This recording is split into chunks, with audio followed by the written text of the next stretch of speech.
This is the QTV Nightly News, which is also on Q Radio 103.3 FM, and I am Loliam Camera. Thank you for joining us. Here are the headlines. The Independent Electoral Commission IEC has received over 1,600 objections following the completion of the 2026 supplementary voter registration exercise as citizens challenge voter eligibility and report missing names on the provisional voters register. The latest Gambia Labour Force survey by the Gambia Bureau of Statistics shows that more Gambians are employed more than 3 years ago, but many remain trapped in low-paying informal jobs. The Kanifi Municipal Council KMC on Wednesday inaugurated the newly constructed Serekunda fish sellers facility at the Serekunda market, a project designed to improve market conditions for local fish vendors. Although the Gambia is not landlocked, the International Day of Awareness of the Special Development Needs and Challenges of Landlocked Developing Countries observed on August 6th highlights the transport, trade and development challenges faced by landlocked nations and the need for efficient transit corridors. In international news, questions are growing in Cameroon over the whereabouts and health of President Paul Biya after the 93-year-old leader spent nearly 2 months outside the country without a public appearance. Those were the headlines. Coming up next, the news in detail.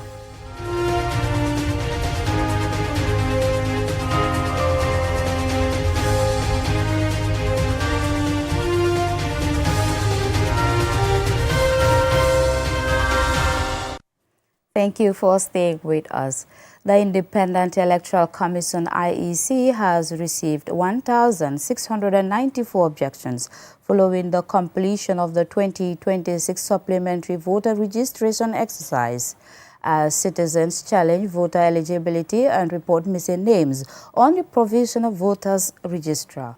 The complaints will now be reviewed through revising courts established to determine the validity of objections ahead of the finalization of the register.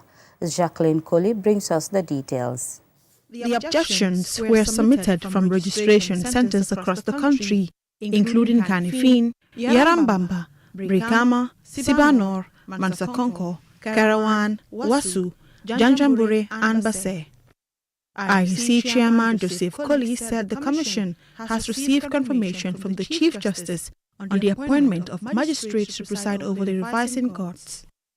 The Chief Justice has appointed revising court magistrates to hear these cases at the various administrative areas. The revising court magistrates will undergo an orientation process by the judiciary, after which court sittings will commence. The revising courts are expected to review the evidence presented in each case, issue determinations within 60 days. These decisions will inform the finalization of the voter registration list ahead of future elections. Here is IEC Chairman Joseph Colley. The provisional voter register generated during the supplementary voter registration in 2026 will then be added onto the 2021 voter register. This will be done once the revising courts conclude. Most of the objections relate to allegations that some registered voters are not Gambian citizens, while other concerns individuals whose names do not appear on the provisional voter registration list despite completing the registration process. The Commission said some of the missing names are a result of double registration. Mamadou Sarr, representing the United Democratic Party UDP, raised concerns that the number of voters on the provisional list does not tally with the figures previously provided to his party. The concern here is the CEO is telling us that the provisional list is 212,095, right? But the flash drive given to political parties is 179,445.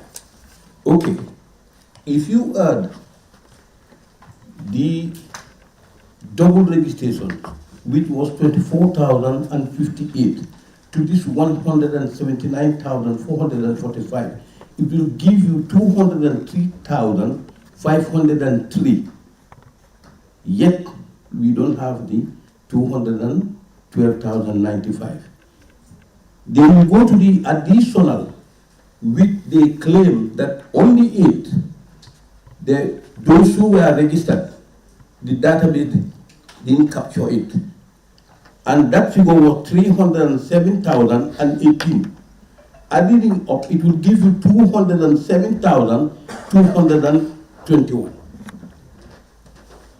So our concern is the 212,095, where does it emanated from? IEC Vice Chairman General M. Jallo responded to the concerns raised by Mr. Sarr. It was not only about the double registration. People registered multiple times, that's true. But the issue of edits, reprints, damaged cards, if you do the addition, it would tally.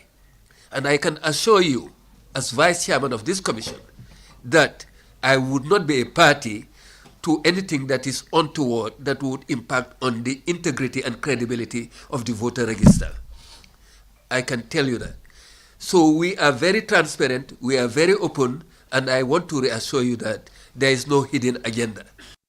With the revising courts expected to commence hearing soon, the IEC says the process will provide an opportunity for all objections to be fairly examined and determined before the final voter registration list is published. The Commission maintains that the exercise is part of ongoing efforts to safeguard the credibility, accuracy, and transparency of the electoral process ahead of the elections. Reporting for QTV News, I'm Jacqueline Collie. More Gambians are finding employment compared to 3 years ago, according to the latest Gambia Labour Force survey. However, the report highlights that millions still depend on low-paying informal jobs, with women and rural workers facing significant income disparities compared to men and their urban counterparts. Usman Jada reports. Finding a job is one thing. Earning enough to support a family is another.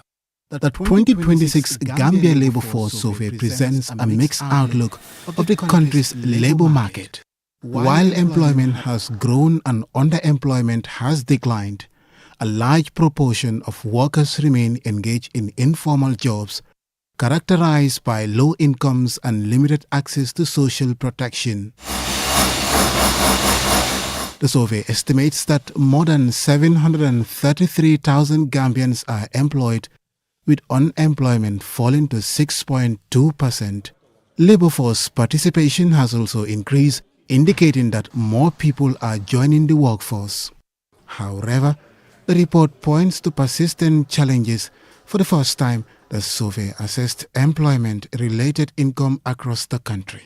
The mean monthly employment-related income across all workers is $6,238, while the median monthly income is $3,000.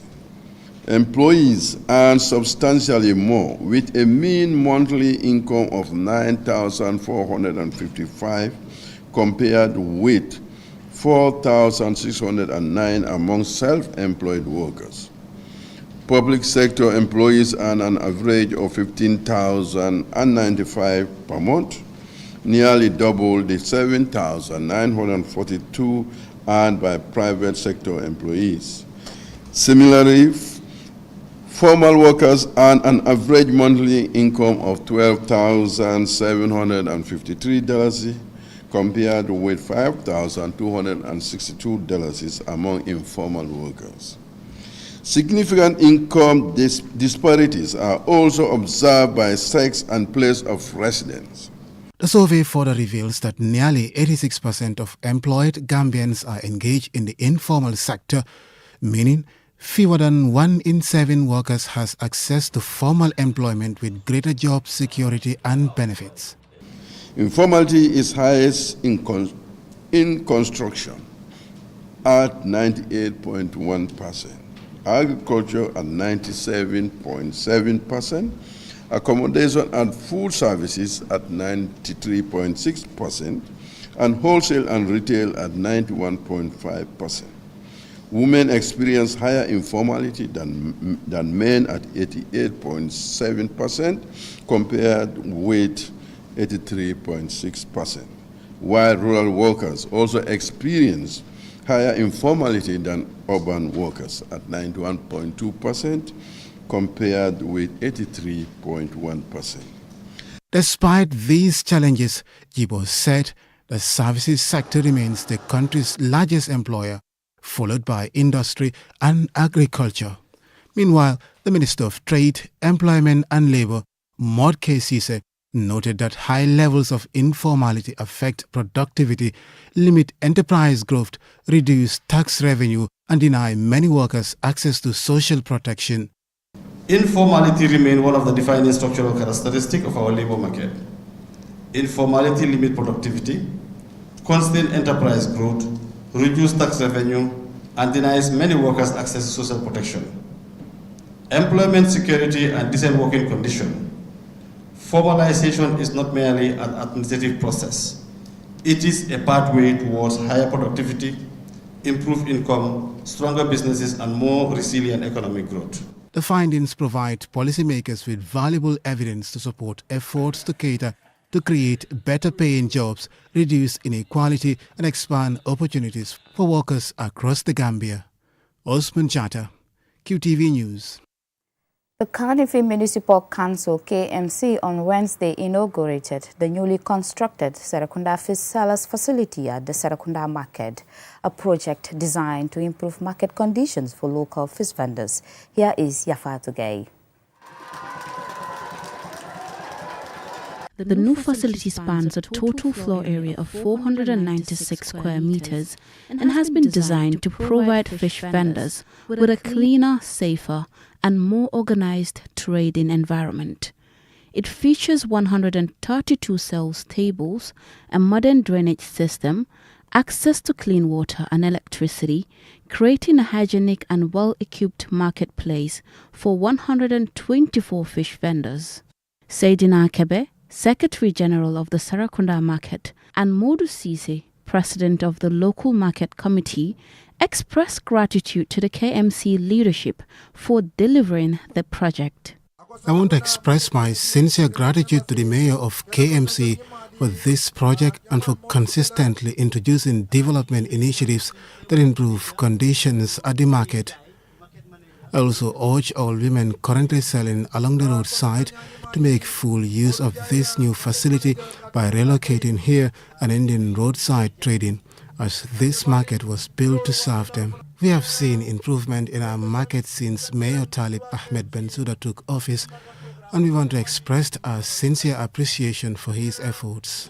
Pasait Sise, Chief Executive Officer of the Canifin Municipal Council, described the completion of the project as another significant milestone in KMC's efforts to modernize markets and improve the working conditions of traders. The completion of this facility demonstrates that despite competing demands on our limited resources, the Council remains steadfast in investing in projects that directly improve the lives and welfare of the people of the Canifing municipality.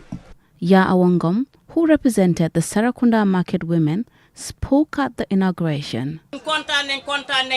I want to express my sincere gratitude for this facility. I have been selling in this market for many years, and we often face difficulties because the police would ask us to leave the places where we traded. Now that we have a proper place to conduct our business, buying and selling has become much easier, especially for the vendors. KMC Mayor Talib Ahmed Bensouda described the new facility as a product of collective effort and the fulfillment of a promise made to the people of Serekunda.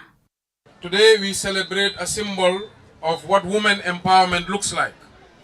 Creating a decent space for our mothers and sisters to sell is not a privilege, it's a basic human right. And we wish KMC going forward takes sheds like this very seriously. It may look like a market project that is not significant, however, it can change many lives and many families.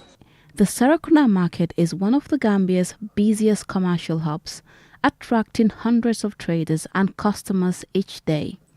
The new fish sellers facility is expected to improve hygiene standards, reduce congestion, and provide a cleaner, safer, and more organized trading environment, enhancing both the working conditions of vendors and the shopping experience for customers.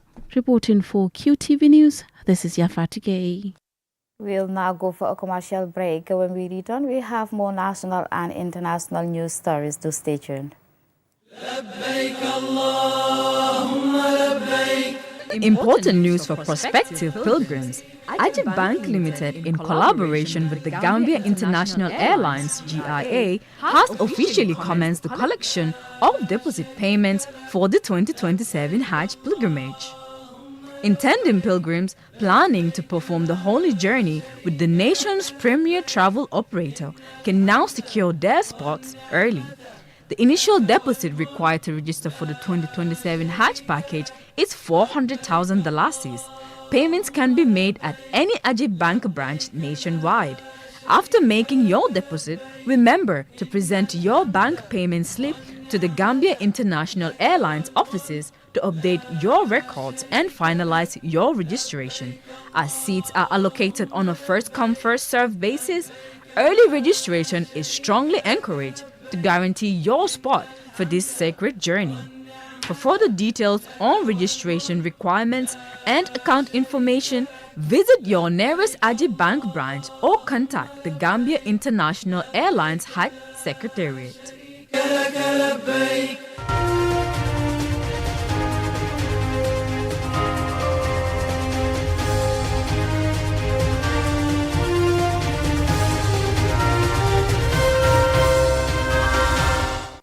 Welcome back, and this is QTV News. I am Loliam Camara. Thank you for joining us. Here are tonight's stories.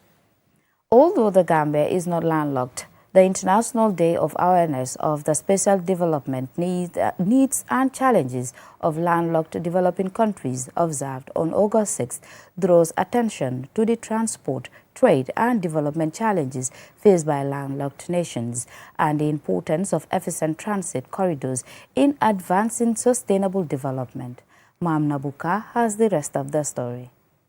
Established by the United Nations General Assembly in July 2025, the International Day of Awareness of the Special Development Needs and Challenges of Landlocked Developing Countries seeks to build global solidarity and strengthen support for nations facing geographical and economic barriers.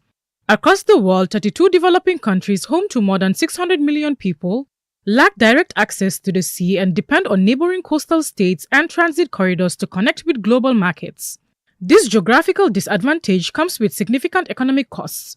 Transport and freight charges for landlocked developing countries are estimated to be more than double those of coastal nations, while overall trade costs can be up to 74% higher than global averages. Studies show that each additional day goods spent in transit can reduce trade volumes by about 1%. As a result, despite representing nearly 8% of the global population, landlocked developing countries account for only about 1.2% of world trade. These challenges directly affect communities, increasing the cost of essential imports such as food, fuel, and equipment. Many landlocked developing countries also struggle with limited infrastructure, reduced foreign investment, and higher levels of poverty and food insecurity. Although the Gambia is not a landlocked country, the challenges faced by these nations have important implications for the country, given its role as a coastal gateway and transit hub in West Africa. As a member of the Economic Community of West African States, ECOWAS, the Gambia supports efforts to improve regional connectivity through stronger transport links, efficient border management, harmonized customs systems, and expanded trade corridors. The country's ports, roads, and customs infrastructure play an important role in facilitating the movement of goods between coastal and landlocked countries. In West Africa, landlocked nations such as Mali, Niger, and Burkina Faso depend heavily on neighboring coastal states for access to international trade routes, while Ethiopia in East Africa faces similar challenges. The observance highlights the need for stronger regional cooperation and investment in infrastructure to ensure landlocked countries can participate more fully in global trade and achieve sustainable development. Mamna Buka, reporting for QTV News. Coming up next is international news.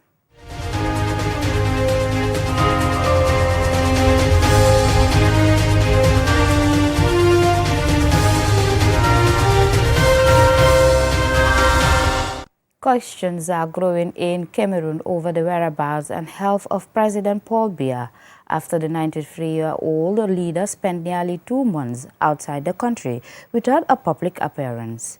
The prolonged absence has fueled speculation about his ability to govern and renewed debate over succession and political stability. Here is Usman Jada. The absence of the country's longest-serving leader has triggered widespread discussion among citizens, opposition figures and political observers.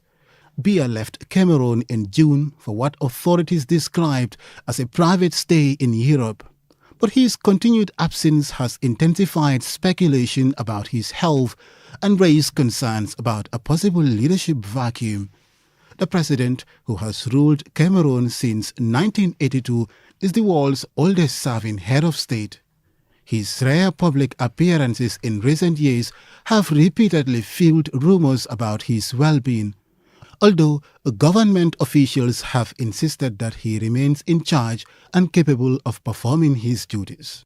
Opposition leaders have criticized the lack of transparency surrounding the president's prolonged absence, arguing that the situation creates uncertainty at a time when Cameroon is facing major challenges, including insecurity linked to Boko Haram attacks in the north, separatist violence in the English-speaking regions, and economic difficulties.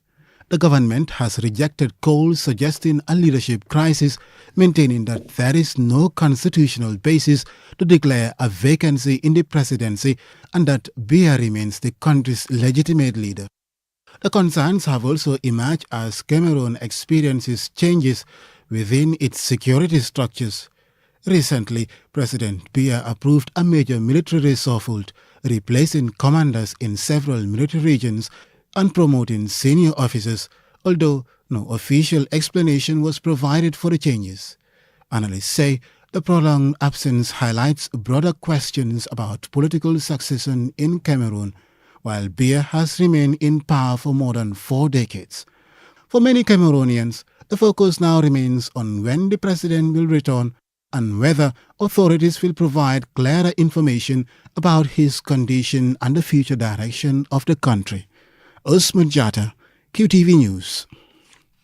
Also in international news, the International Organization for Migration, IOM, says it assisted 17.8 million people in 170 countries and territories in 2025, despite a growing humanitarian funding gap as conflicts, disasters, and displacement push global humanitarian needs to unprecedented levels. Aissatou Camara tells us more. The International Organization for Migration has announced that it provided humanitarian and recovery assistance to 17.8 million people worldwide in 2025, even as humanitarian funding declined sharply amid rising global crisis. According to the organization's 2025 Operating in Crisis report, more than 300 million people required humanitarian assistance during the year as conflicts, natural disasters, disease outbreaks, and displacement drove humanitarian needs to record levels. Despite the funding constraints, IOM implemented humanitarian and recovery programs worth $1.7 billion across 170 countries and territories, responding to emergencies in regions including Sudan, Gaza, Haiti, and the Sahel. IOM described 2025 as a year of extraordinary pressure for the humanitarian system. Conflicts, disasters, disease outbreaks, and displacement pushed humanitarian needs to unprecedented levels, while available resources contracted dramatically. Despite those challenges, IOM remained present where vulnerable communities needed assistance the most.